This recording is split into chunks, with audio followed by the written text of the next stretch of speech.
Fighters, show me any organization that brought together in the past 11 years, that brought together almost 120,000 black people under one roof, speaking one language, determining their own destination together. No any other organization has ever done that except the EFF. What nonsensical unity are they talking about?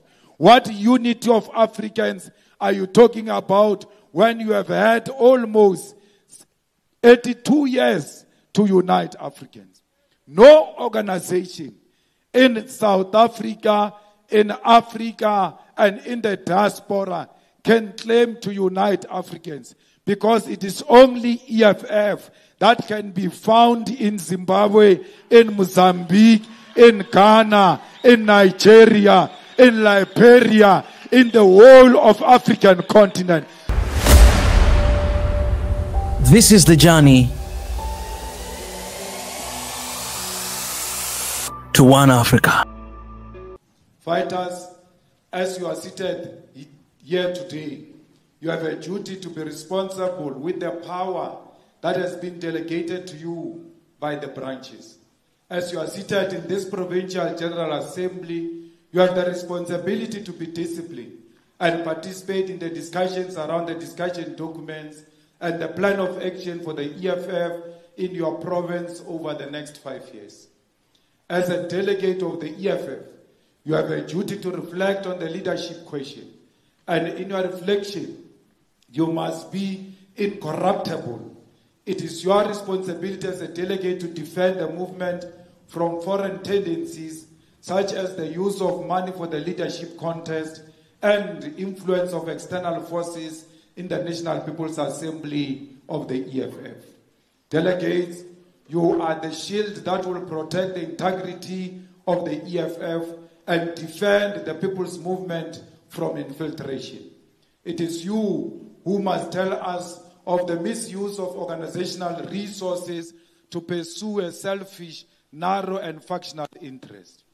It is you who must guard against quarantine of delegates in places which are not approved by the EFF, and the use of transport that does not belong to the EFF to transport you as delegates. Fighters, you must not allow the power that you hold on behalf of the people to be purchased by individuals who are seeking election or who are promoting anarchy in the National People's Assembly.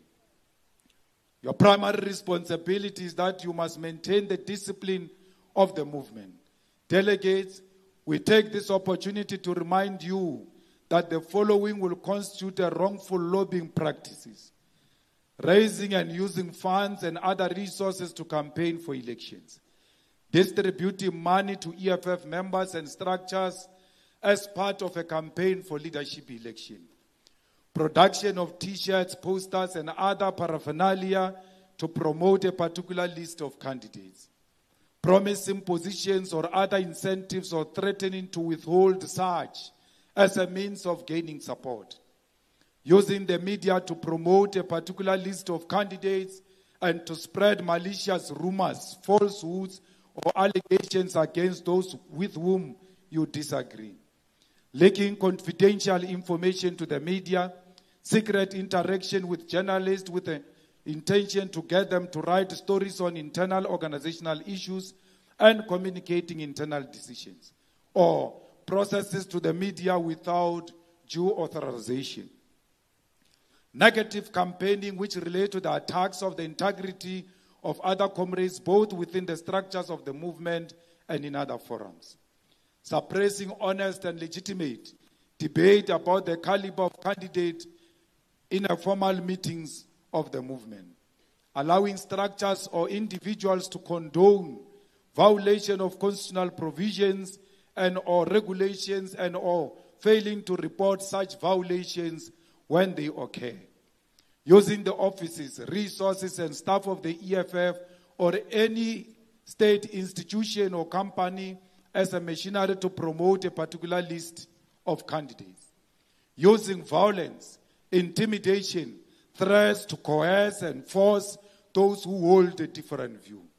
Setting up structures outside organization to promote or lobby for a particular candidate.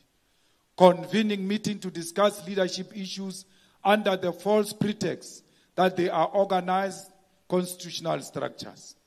Production and distribution of documents and pamphlets not approved by structures of the organization will not be allowed. You cannot use social media such as Facebook, WhatsApp and WhatsApp groups or Twitter to negatively attack others. EFF members nominated for leadership positions in the CCT must actively and vehemently discourage anyone from using their names to campaign for leadership position. If you keep quiet when your name is used to divide and undermine the integrity of our organization, your name shall be disqualified from contesting for any position in the organization. When people do wrong things in your name, you must be able to stand up and say, "Not in my name." No EFF from the CCT or PCT is permitted to create the perception that their lobbying is a decision of the upper structures. Structures and members of organization have a right to raise their views. No one must come and impose a list and say democratic centralism says this is what we must do. Now is the time for branches to speak and not the upper structures. Lobbying shall stop once the process of electing the new CCT has been concluded at the Third National People's Assembly. Once the new CCT is elected, it becomes the duty of all EFF members to unite and rally behind the newly elected leadership, regardless of the preference the delegates had before the elections. We urge you to remain loyal only to the National People's Assembly guidelines, the Constitution of the EFF, the Code of Revolutionary Discipline, and the EFF Founding Manifesto. Do not be loyal to the Code of Conduct and Constitution of the faction, because you will have to choose between the Constitution of the faction and the Constitution of the EFF. And the EFF Constitution will always win over individuals. If anyone tries to make you conduct yourself outside of these revolutionary documents, then it is your revolutionary responsibility to report such individuals. A delegate of the EFF is not silent in the face of corruption. A delegate of the EFF does not look away when they sense the movement is about to be compromised or be put in a disrepute. Fellow fighters, as a delegate of the EFF, you are expected to be loyal to our Constitution. And our Constitution demands of us in Section 6, subsection 7b, loyalty means that at all times, members and leaders will not keep quiet when the organization is unfairly criticized and attacked in private and in public. Loyalty to the organization means that members will remain active members even when removed from positions of responsibility or deployments. Loyalty means that members of the organization will not join in the opposition and opponent forces who unfairly criticize the organization and its leadership. It is for this reason that you as delegate must be vigilant and loyal and never allow enemy forces to coerce you into unfairly criticize the organization or its leadership. Delegates, this means that when the organization or its leaders are unfairly attacked in public or in private, it is your duty to stand up and defend the revolution, because this movement and its leadership are the custodian of the revolution. Fighters, the fact that we are heading to the Third National People's Assembly does not mean that we no longer have leadership, that anarchy must prevail. Until the Electoral Committee dissolves the Central Command team at the National People's Assembly, this organization remains led, and this leadership will guide you throughout this process alongside your provincial leaders. Fighters, When we say that you must not unfairly criticize the leadership, we are not saying do not engage in constructive criticism, because our Constitution allows this. Section 6, subsection 5 of the Constitution speaks to constructive criticism and self-criticism, and it reads as follows. From time to time, members and structures of the EFF should engage in constructive criticism and self-criticism, meaning they should openly, honestly review the work they do and avoid all forms of boastfulness and self-glorification over minor achievements. The People's Assembly, CCT, PCT, RCT, BCT, deployed cadres and members should periodically review the work they are doing against their own set targets. They should always ask whether they have taken the correct decisions, whether they have achieved what they intended to achieve within the time periods they decided upon. Fellow fighters, none of you must therefore feel like you are censored from reflecting and engaging in constructive criticism. Because when you are critiquing this organization, you are critiquing yourself, because you are the organization. The discussion documents of the Third National People's Assembly are part and parcel of this collective constructive criticism and self-criticism, especially in the organizational character and design document. And it is this discussion document, amongst many others, which should inform your discussions here today. There are many critical questions which you must reflect on, such as the reorganization of regional structures into sub-regional structures. We must ask ourselves a question without being factional as to whether regional structures are relevant or not. What is the immediate role of the regional structures? Can this role not be played by sub-regional structures? Because when we choose a sub-region, it means we choose a person from amongst ourselves, a person who knows our dynamics, a person who lives our struggles, and is not a stranger who wins a position of a regional chairperson, even when he's not known for working the ground, but because he's got the means to lobby others and become a regional leader.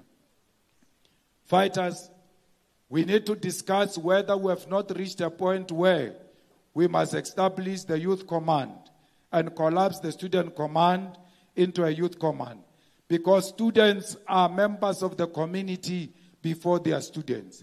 They have to belong to one organization with the unemployed youth and with the urban and rural and township youth. All of us, we are allowed to speak about those issues. We are allowed to speak whether we should increase the membership target from 100 to 200, or we should maintain it at 100. Because our responsibility is to win elections. How does having 100 members translate into winning even a voting district?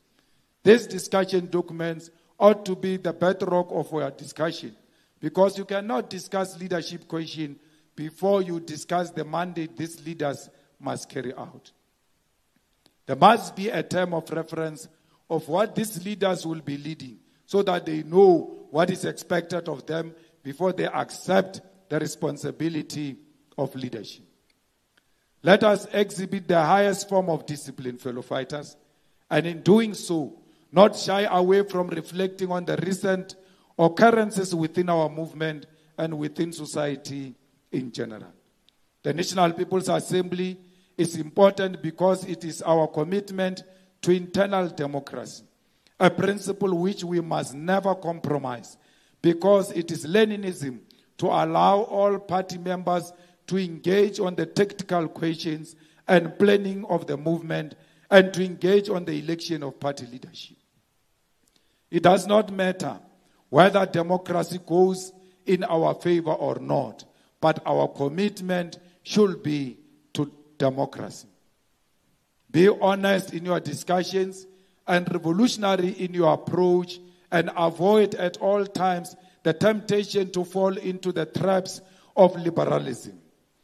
In closing, I want to share with you the key principles to avoid an organizational decay and to avoid allowing liberal tendencies to inspire you as delegates of the EFF. And these are the 11 points on combating liberalism as developed by Mao Zedong of China. Liberalism fighters manifest itself in the following ways, and we must always strive to avoid practicing it. To let things slide for the sake of peace and friendship when a person has clearly gone wrong. This means that when a person is your friend, even when they are doing wrong, you allow them to do wrong because you want peace. And refrain from principal argument because it's an old acquaintance, a fellow townsman, a schoolmate, a close friend, a loved one, an old colleague, or old subordinate. You cannot keep quiet in the organization even when the wrong is done by your wife or the husband who's a fellow member. A wrong is wrong even when committed by the loved one. Or to touch on the matter lightly instead of going into it thoroughly, so as to keep on good terms.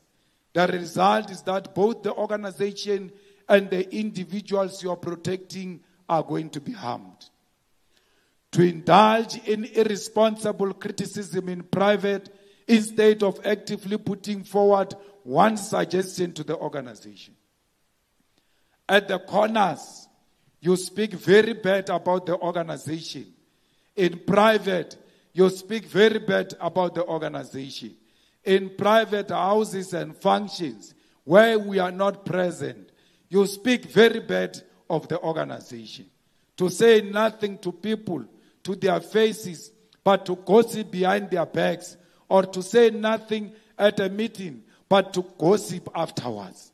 To show no regard at all for the principle of collective life, but to follow one's own inclination. This is a second type of unacceptable tendency. To let things drift if they do not affect one personally. So if you are not personally affected, you just allow things to pass, yet you say you love the organization. To say as little as possible while knowing perfectly well what is wrong. To be wordly wise. Wordly wise means you speak in tongues and not very clear where you stand, because you play safe and seek only to avoid a blame. Never avoid a blame. Take a position. Not to obey orders, but to give pride of place to one's own opinions. When the leadership says to you, this is the direction we are taking, even after a thorough debate, because you think your own individual opinion is superior to that collective wisdom, you disobey the collective wisdom. To demand special consideration from the organization, but to reject its discipline.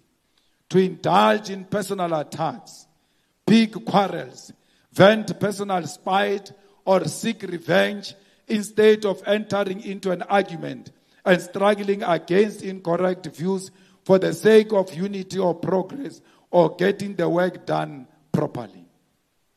To hear incorrect views without rebutting them, and even to hear counter-revolutionary remarks without reporting them, but instead to take them calmly as nothing had happened. You sit with people in their rooms, in your own houses, in the suburban areas, and they tell you they are going to leave the EFF, and you don't report that counter-revolutionary remarks to the leadership of the EFF and want to be regarded as one of our own.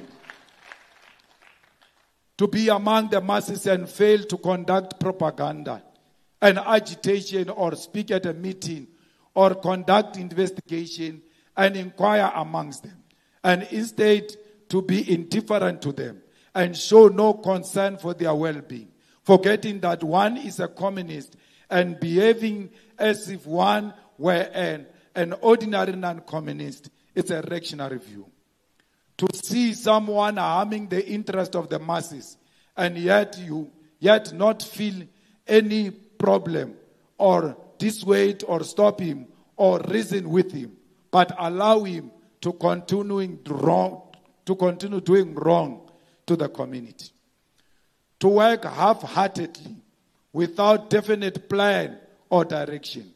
To work perfectionary and muddle along. So long as one remains a monk, one goes tolling the bell. This is a ninth type of a tendency that is unacceptable. To regard oneself as having rendered great service to the revolution. To pride oneself on being a veteran. To disdain minor assignments while being quite unequivocal to major tasks. To be slipshod in work and slack in study. When we say to you, you must go to school, and you refuse to go to school and yet regard yourself as a revolutionary can never hate education. There is no need to remind us that you are a veteran of the EFF. There is no need to remind us that you started with the EFF in 2013. Your own performance and conduct in the organization will speak for you. You are speaking about it and overemphasizing it because you want to impose yourself on us. To be aware of one's own mistakes and yet make no attempt to correct them. Taking a liberal attitude towards oneself. As Marxists and Leninists and as students of Fanon, let us engage frankly and remain revolutionary and avoid liberalism at all costs.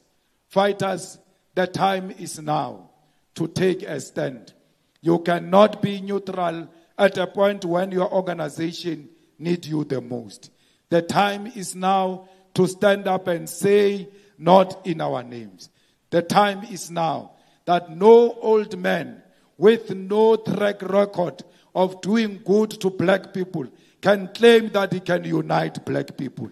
Only the EFF has demonstrated that it has got capacity to unite black people. Only the EFF has got a track record of 11 years of unbroken struggle, fighting for the interest of the black people in South Africa. No organization, older or young, can claim the achievements that the EFF has made in 11 years. Because this EFF, from its inception, it has never been ashamed to be associated with black people and Africans in particular. Fighters, show me any organization that brought together in the past 11 years, that brought together almost 120,000 black people under one roof, speaking one language, determining their own destination together. No any other organization has ever done that except the EFF. What nonsensical unity are they talking about? What unity of Africans are you talking about when you have had almost 82 years to unite Africans?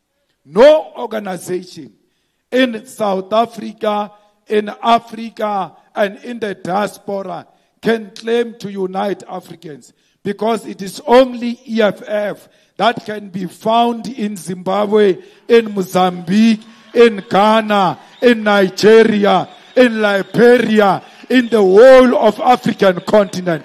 Because the true unity of African people lies with the unity of the EFF. The unity of Africa depends on the unity of the EFF. The liberation of black people in South Africa depends on the unity of the EFF.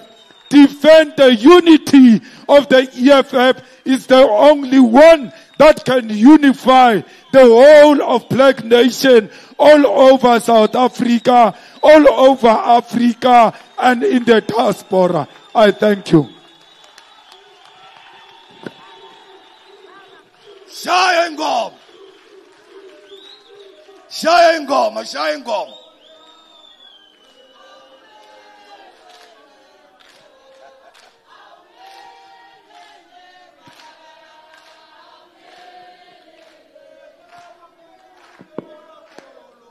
Hey, Mura.